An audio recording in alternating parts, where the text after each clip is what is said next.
और जो एक्ट्रेसेस हैं उनमें से कौन कौन अच्छा लगता है? सबा कमर, वो तो बता दिया ना आपने। सज्जल अली, सज्जल ह्यूज अच्छी फैन लगती है। ऑफ सज्जल। सज्जल बहुत अच्छी एक्ट्रेस है वैसे। माशाल्लाह। मतलब आप, मुझे लगता है आप उनको स्क्रीन पे देख के ना 2 मिनट के लिए स्टन हो जाते हो।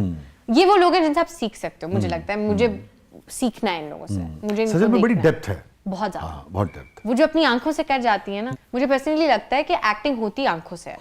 और आप अपनी आंखों से जो कर जाते हो ना स्क्रीन पे, वो बहुत ट्रांसेंड करता है। अगर ऑडियंस, अगर आप कर जाओ कुछ अच्छा मोमेंट दे जाओ, तो वो ऑडियंस तक जरूर पहुंचता है। और जो वो आपको फील देता है ना, वो कोई आपका एक्सप्रेशन कुछ नहीं दे सकता। अच्छा, मैं अगर आपको 3-4 सिचुएशंस दूं, ठीक है ना, कि भाई आंखों से पसंदीदगी का इजहार है किसी भी हवाले से, कोई शख्स पसंद है, कोई खाना पसंद है, कोई बच्चा अच्छा लग गया, आंखों से गुस्सा है, आंखों में किसी के लिए मैं तो खैर नफरत का कायल नहीं हूं, मगर ड्रामे की बात है, किसी के लिए नफरत है, आंखों में खौफ है, ठीक है ना, और आंखों में हसद है, ठीक है, और आंखों में वफा है, आंखों में बेवफाई है, और आंखों में कुर्बानी है। ये बहुत सारे एक्सप्रेशन हो गए। अब नाम लेते चले जाओ, जरा दिखाते चले जाओ कि आंखें कैसे बोलती हैं। देते जाए, मैं आपको साथ साथ। चलो ठीक है, ओके। कोई बहुत ही प्यारा जिसके आने की उम्मीद नहीं थी, 4-5 साल के बाद अचानक आ गया। इसमें हैरानी भी है और खुशी भी है।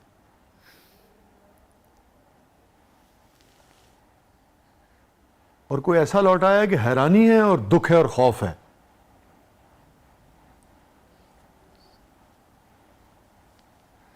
किसी को देख के रश्क हो रहा है कि इसे दिया अल्लाह ने, मुझे भी दे।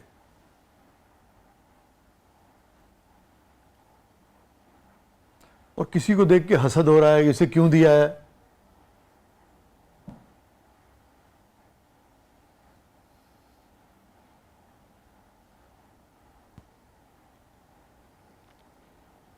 कोई ऐसा इंसान जिससे बहुत नफरत है, वो महफिल में मिल गया और ऐसा मिला है कि अब उससे मिलना पड़ेगा।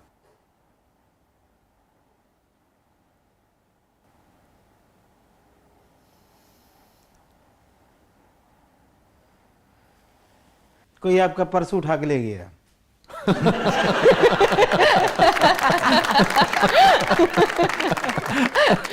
इस पे जूती है, आंखें नहीं है।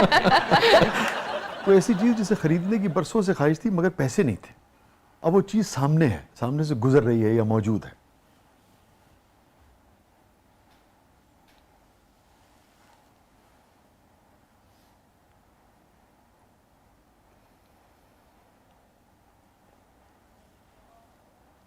वही कीमती चीज जो बरसों की रियाजत और मेहनत कमाई के बाद खरीदी है, टूट गई है या तबाह हो गई।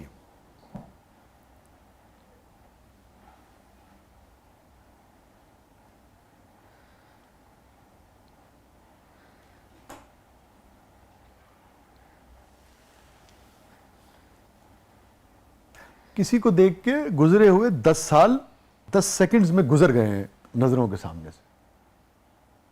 फ्लैशबैक्स आ रहे हैं, बहुत सारी यादें हैं, अच्छी यादें, बुरी यादें।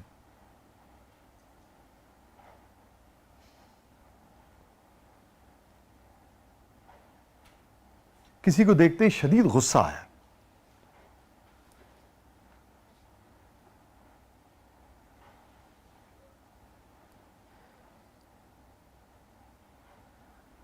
गुस्सा जब्त कर रहे हैं।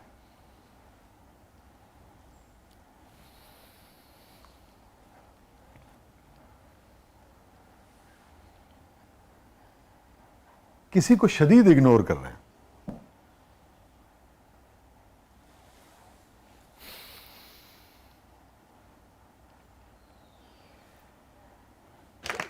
ब्यूटीफुल, ब्यूटीफुल, वाह भाई वाह। नहीं, क्या कहते हैं, star is born. Beautiful, beautiful, beautiful. कैसे प्रिपेयर करते हो आप अपने सीन को? जब आप स्क्रिप्ट देखते हो, स्क्रिप्ट पढ़ते हो, तो कई चीज़ें होती हैं। बाज़ औक़ात ये होता है कि कुछ एक्टर्स जो हैं वो उस पूरे कैरेक्टर को, उसकी सिचुएशंस को, उसकी खुशियों और गमों को तारी कर लेते हैं। कुछ तारी तो करते हैं मगर उन्हें पूरी तरह परफॉर्म करने के लिए अपनी बहुत सारी मेमोरीज की ज़रूरत होती है जी। वो अपने दुख लाके उस एक्टर की गोद में रखते हैं और फिर रोते हैं। जी। कुछ को अपने दुखों की ज़रूरत नहीं रहती, वो उस कैरेक्टर को इतना ओढ़ लेते हैं कि उस कैरेक्टर की खुशी खुशी बन जाती है, उस कैरेक्टर का गम गम बन जाता है? आपका तरीकाकार क्या है? मैं अपनी स्क्रिप्ट को ना बहुत गौर से पढ़ती हूँ। तो मेरे लिए कोई भी सीन अगर हम कर रहे हैं ना, क्योंकि ऑब्वियसली हम लीनियर पे शूट करते हैं, तो ये तो नहीं होता कि जैसे कहानी चल रही है हम वैसे शूट कर रहे हैं। कुछ आगे कुछ पीछे, कुछ आगे का कुछ एंड पीछे पहले हो का गया, ओपनिंग बाद में हुई। बिल्कुल ऐसे शूट होता है। तो मैं अपना स्क्रिप्ट ऐसे पढ़ के जाती हूँ कि मुझे आगे पीछे का सब पता हो, अपने कैरेक्टर का भी, साथ जो कैरेक्टर है उसका भी। Very good.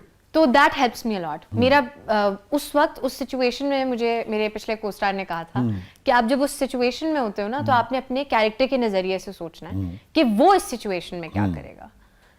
तो मैं क्या करती हूँ, मैं उस कैरेक्टर के अंदर से मेरी कोशिश होती है कि मैं उस कैरेक्टर एज दैट कैरेक्टर सोचूं कि अगर ईशल या कशफ यहाँ है तो वो इस वक्त क्या सिचुएशन को किस तरह रिएक्ट करेगी। क्योंकि हर बंदे को एक सिचुएशन को लेके काफी सारे डिफरेंट रिएक्शंस हो सकते हैं। आप दुख को कंप्लीटली डिफरेंटली डील करते होंगे अपनी पर्सनल लाइफ में, मैं एज जोहा कंप्लीटली डिफरेंटली, ठीक है, और वो कैरेक्टर और तरह से करेगा। बिल्कुल, तो वो उसकी जर्नी पे डिपेंड करता है। तो आप उस कैरेक्टर की ही लाइफ से ना बहुत सारे सिचुएशंस ऐसे पुल कर सकते हो जिनसे आपको हेल्प मिल जाती है। मैं ऐसे करती हूँ। इसलिए कि देखिए, एक रशियन बहुत बड़ा थिएटर का डायरेक्टर था और एक आर्टिस्ट ने बहुत अच्छा परफॉर्म किया जी, और बहुत ही उसकी क्लैप हुई और बहुत दाद मिली। तो डायरेक्टर ने उससे पूछा कि तुमने सीन कैसे परफॉर्म किया? तो उसने कहा कि मैं अपने किसी वालिद के जुदाई को या उनके दुख को याद कर रहा था और उसके बाद मैंने परफॉर्मेंस दी है। तो उस डायरेक्टर ने उसे रिजेक्ट कर दिया। उसने कहा इसका मतलब है कि तुमने इस कैरेक्टर को ठीक तरह से नहीं समझा, ना उसे ओढ़ा है, बिकॉज इसके लिए तुम्हें एक उधार के गम की जरूरत पड़ी है जो नहीं चाहिए था।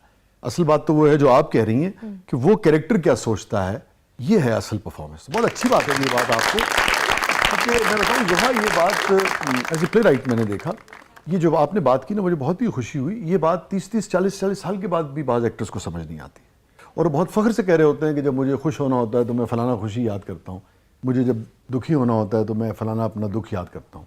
हालांकि ये बुनियादी तौर पे कहीं ना कहीं अनफेयर है, कमज़ोरी भी है और अनफेयर भी है। ग्रेट, वाह। तो मुझे तो बड़ी खुशी हुई भाई, छोटी सी बच्ची जो 13-14 साल की, मुझे देखते कब से हैं, 13-14 साल से देखते चले आ रहे थे और एकदम से एक दिन पता लगा कि वो आपा शमीम हो गई। आपा शमीम तो नहीं हुई थी ना? तो मैं तो आपा शमीम नहीं हुई थी, मैं आपा शमीम में थी। आपा शमीम मुझे हो गई थी। हाँ, आपा शमीम तुम्हें हो गई थी। और ये क्यों तुम्हारे पीछे पड़ जाते हैं हर ड्रामे में लोग? ये पता नहीं, लोगों को शौक है शायद मेरे से कोई पुराने बदले आप लोगों ने कुछ शिकायतें लगाई हैं शायद। नहीं, मैं तुम्हारी तो जो शरारतें जो आम जिंदगी में वो आपा शमीम में और चालबाज में भी थी। शरारतें थी या नहीं थी, मेरे साथ बहुत शरारतें हो रही थी। अच्छा, तो मैं तो शरारतों को डील ही करती रही हूँ।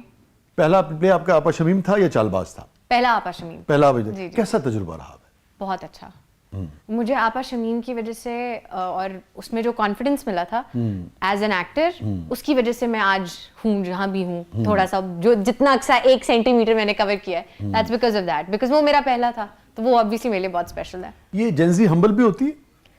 पता नहीं, आप बताएं, आपको लगा? मुझे आपको देख के तो बहुत लगा, हमेशा ही लगा, लेकिन मैं फिर भी जानना चाह रहा हूँ जेंजी क्या सोचती है ये, वैसे बताओ तो सही। जो जेंजी की जो एक्ट्रेस हैं और एक्ट्रेसेस हैं और एक्टर्स हैं, ये क्या सोचते हैं, ज़िंदगी को कैसे देखते हैं? हमारे में से कुछ लोग सोचते थे अच्छा यार ये एक्टिंग के ज़रिए, मैं तो खैर एक्टिंग नहीं करता था उस तरह से, बस लिखता था ना, लिखाई के ज़रिए, शायरी के ज़रिए हमको सोसाइटी में चेंज लेके आएंगे, को बेहतरी लेके आएंगे, को मुसावियाना तकसीम होगी और ठीक है आप अपने जज्बात का इजहार भी करेंगे। आप लोग कैसे देखते हैं इस हुनर को, इस आर्ट को?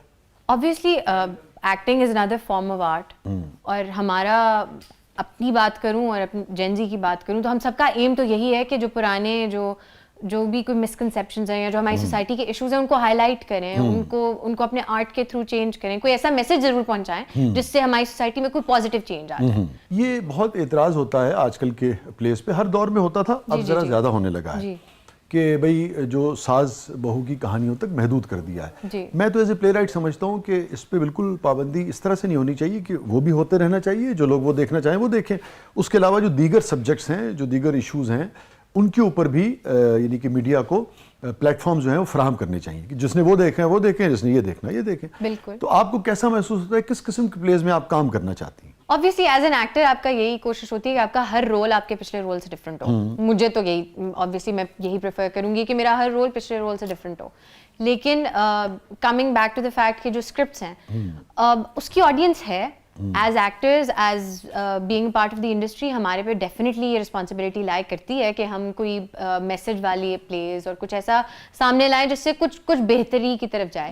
लेकिन चैनल्स को भी वो बेचेंगे ना जो लोग देखना चाह रहे हैं। उसकी ऑडियंस है तो लोग वो बना रहे हैं। प्रोड्यूसर्स मतलब इट्स अ बिजनेस, तो प्रोड्यूसर्स कभी इस चीज में तो नहीं पैसे डालेंगे जिससे उनको रेवेन्यू ना मिल रहा हो। तो as much as acceptance is there, audience accept करे, why not the industry, why would it not promote better things. अभी तक जो मजीद आप काम कर रही हैं उसमें भी यही जो सास बहू के सब्जेक्ट्स हैं ये ज़्यादातर कर रहे हो, या कुछ और भी कुछ सब्जेक्ट्स ऐसे भी हैं जो मुनफरिद हों?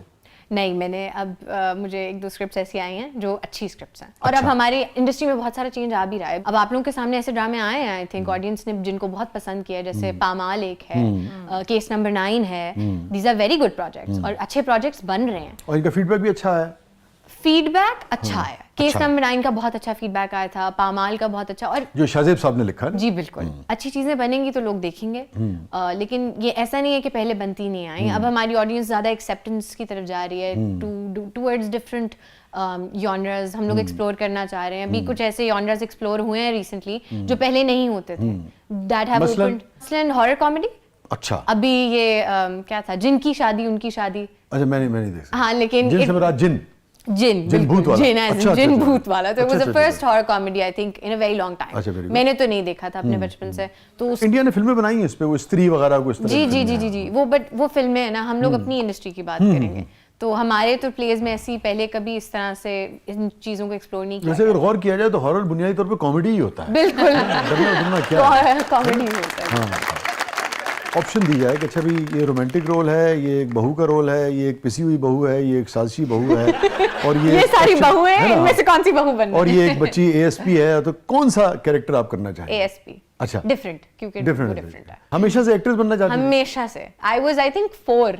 अम्मा बताती हैं कि मैं 4 साल की थी जब से मैं देख के कहती थी टीवी को कि मुझे टीवी में काम करना है। कौन सी आर्टिस्ट तुम्हें बहुत पसंद नहीं, जो पुरानी जो काम करती थी, जिनको देखते थे? मैं आपको सच्ची बात बताऊं, मुझे जो अपनी फर्स्ट मेमोरी याद है ना कि जिनको देख के मैंने कहा था कि मुझे ये करना है, वो सबा कमर है। मैं उनकी बहुत बड़ी सबा कमर। अच्छा, ठीक। Saba ji is phenomenal. I think हमारे पास उन जैसी एक्ट्रेस, मतलब we are lucky to have her. I think she is a phenomenal actress, और अगर आपको उनसे कुछ सीखने को मिलता है तो व्हाई नॉट। और जो मेल अदाकार थे उनमें से कौन पसंद रहा? मुझे फैसल कुरैशी। अपनी अदाकारी की वजह से या बहरहाल स्क्रीन पे भी अच्छे लगते? नहीं, मुझे उनको, मैं एज एन एक्टर उनको उनके आर्ट्स की वजह से पसंद करती हूँ। ठीक है। और वैसे देखने में कौन अच्छा लगता है? देखने में मेरे कॉलीग्स बहुत अच्छे हैं, मेरे सारे कॉलीग्स बहुत अच्छे हैं। मुझे सब बहुत अच्छे लगते हैं।